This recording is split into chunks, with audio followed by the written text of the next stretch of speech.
Bismillahirrahmanirrahim. Assalamualaikum warahmatullahi wabarakatuh. Perkenalkan, nama saya Andri. Di sini saya akan memaparkan tentang organisme pengganggu tanaman atau OPT pada tanaman pakcoy atau Brassica Raphael, kunyit atau kurkuma longa, dan jagung atau siamais. Di mana di sini saya akan menjelaskan tentang bagaimana cara OPT menyerang tanaman, dampaknya pada tanaman, dan cara pengendaliannya. Yang pertama, organisme pengganggu tanaman OPT pada tanaman pakcoy atau Brassica Raphael. Yang pertama, ulat daun atau Protella silostella. Ulat daun ini sering menyerang pada bagian daun, terutama pada bagian pucuk. Ulat ini berwarna hijau muda dan sering terlihat banyak saat penyerangan terjadi. Ulat ini memakan bagian daun berlubang. Ulat daun bisa ada karena lingkungan yang mendukung perkembangan ulat dan tersedianya makanan yang banyak dari daun pakcoy. Jika penyerangan ulat sudah sampai ke tunas, maka pertumbuhan daun akan berhenti sehingga dapat menyebabkan penurunan kualitas hasil panen ataupun menyebabkan kerugian karena tanaman mati semua. Kemudian cara pengendaliannya adalah satu, pengendalian dalam budidaya tanaman. Salah satu yang dapat digunakan adalah dengan membersihkan sisa tanaman hasil panen sebelumnya ataupun membersihkan gulma dengan melakukan penyiangan pengolahan tanah sebelum tanam. Selain itu, jarak tanam juga harus diperhatikan dalam menciptakan lingkungan yang bersih, dapat mencegah munculnya hama dan tanaman pakcoy. Yang kedua, pengendalian secara fisik dan mekanik. Secara fisik dengan pencegahan hama dapat dilakukan dengan pemasangan peranit dilakukan di lahan konvensional ataupun hidroponik. Secara mekanik bisa dilakukan dengan pengambilan langsung dengan tangan manusia. Hama yang kedua adalah kutu apis atau Apis crassipora. Kutu apis berkoloni di bawah permukaan daun, di sela-sela daun, dan di titik tumbuh tanaman. Kutu apis menyebabkan tanaman menjadi kerdil, daun keriting, dan menggulung. Jika populasi kutu apis terlalu banyak, maka dapat menyebabkan gagal panen semakin bertambah hari. Populasi kutu bertambah 1-2 individu per hari. Bahkan ada tanaman yang berkurang jumlah populasinya. Cara pengendalian kutu apisnya yaitu menggunakan pestisida nabati untuk menunjang konsep pengendalian hama terpadu. Penggunaan bahan pestisida yang ramah lingkungan sangat dianjurkan, salah satunya dengan menggunakan pestisida nabati. Dalam jurnal yang ditulis oleh Mutia Sri DKK tahun 2013, untuk menangani hama ulat pada pakcoy dapat dilakukan dengan pembuatan ekstrak insektisida nabati dengan cara mengkeringkan daun alamanda, babadotan, kamboja, dan mengkudu. Selanjutnya ditambahkan 1 liter air dan diaduk sampai larut. Diendapkan selama 1 malam dan disaring dengan kain saring, kemudian dimasukkan ke dalam hand sprayer dan siap untuk diaplikasikan. Kemudian hama yang ketiga adalah siput atau Helix pomatia. Sama dengan ulat daun, hama siput ini juga memakan daun tanaman pakcoy, utamanya pada tanaman muda, dan biasanya dia memotong sekaligus 1 rumpun pada tanaman muda.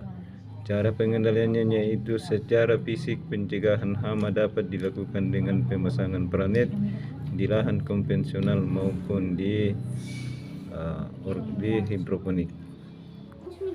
Bagian B, hama yang biasa menyerang pada tanaman kunyit atau kurkuma longa.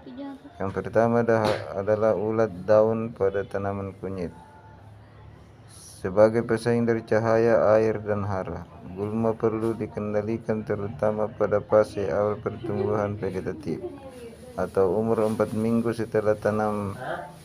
Pada fase awal penanaman, kunyit tumbuh relatif cepat. Setelah berumur lebih dari 2 bulan, pertumbuhan kunyit akan mengalami kelambatan dan mulai memproduksi daun serta bunga. Karena itu, lahan perlu disiangi sampai umur 6-7 minggu setelah tanam. Hama tanaman utama yang menyerang kunyit adalah ulat daun, yang menyebabkan kebocoran pada permukaan daun, Cara pengendaliannya adalah dilakukan secara terpadu sejak awal pertanaman untuk menghindari serangan hama. Komponennya adalah sebagai berikut. Yang pertama, mengusahakan pertumbuhan tanaman yang sehat. Yang sehatnya itu memilih bibit unggul yang sehat, bebas dari hama dan penyakit, serta tahan terhadap serangan hama dari sejak awal pertanaman. Yang kedua, memanfaatkan semaksimal mungkin musuh alami. Yang ketiga, menggunakan pengendalian fisik atau mekaniknya itu dengan tangan manusia. Adapun hama kedua yang menyerang pada tanaman kunyit yaitu hama ulat penggerak akar. Hama ini biasanya menyerang pada bagian akar tanaman. Pengendaliannya adalah mengurangi kelembapan. Yang kedua, penyemprotan insektisida seperti dengan agrosion atau dengan fungisida Titen 45 secara teratur selama seminggu sekali. Pengendalian secara alami juga dapat dilakukan dengan memanfaatkan pestisida nabati. Kemudian bagian C, hama yang biasa menyerang pada tanaman jagung atau semais. Yang pertama adalah hama ulat gerayak atau Cephaloptera litura. Umumnya hama ini menyerang tanaman jagung pada malam hari dan bersembunyi di bawah tanaman mulsa ataupun dalam tanah pada siang hari. Ulat gerayak dapat menyerang batang, daun hingga tongkol jagung. Gejala yang ditunjukkan dengan daun terserang terlihat terlubang, titik tumbuh terpotong, dan terdapat kotoran seperti serbuk gergaji. Cara pengendaliannya dapat dilakukan dengan cara menggunakan varietas tanaman yang memiliki daya kecambah yang baik, tanam serempak, pola tanam tumpang sari dengan tanaman noninang ulat gerayak, mengumpulkan dan memusnahkan larva dan bagian tanaman yang sudah terserang. Untuk mencegah penyebaran secara kimia dapat menggunakan karbofuran atau pradan, dan pengendalian dengan musuh alami seperti parasitoid Trichoderma sp, predator kokopat, kumbang kepik, dan semut. Yang kedua, hama ulat tanah. Hama ulat tanah pada tanaman jagung memiliki nama latin Agrotis ypsilon. Hama ini sangat aktif di malam hari dan biasanya sembunyi di tanah pada siang hari. Hama ini menyerang dengan cara memotong batang tanaman muda berumur 1-3 minggu sehingga tanaman patah dan mati. Cara pengendaliannya dapat dilakukan dengan pengolahan tanah, penggunaan mulsa plastik, mengumpulkan dan memusnahkan larva di saat senja hari. Pengendalian hayati dengan Bacillus atau Bevoria bassiana secara kimia dapat menggunakan insektisida atau drusban.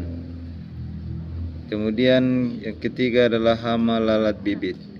Lalat bibit yang memiliki nama latin Trigona exigua merupakan salah satu hama penting dan merugikan di pertanaman jagung. Lalat bibit menyerang tanaman yang masih muda atau yang baru muncul di permukaan. Serangan hama dimulai ketika telur diletakkan oleh imago pada permukaan bawah daun atau batang yang dekat dengan permukaan tanah.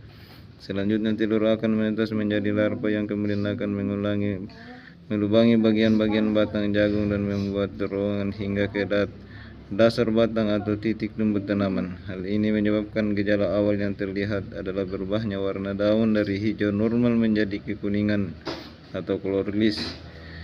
Di sekitar batang yang terserang akan membusuk sehingga tanaman akan menjadi layu, pertumbuhannya kerdil hingga kematian tanaman. Varietas yang tahan atau dengan memusnahkan larva.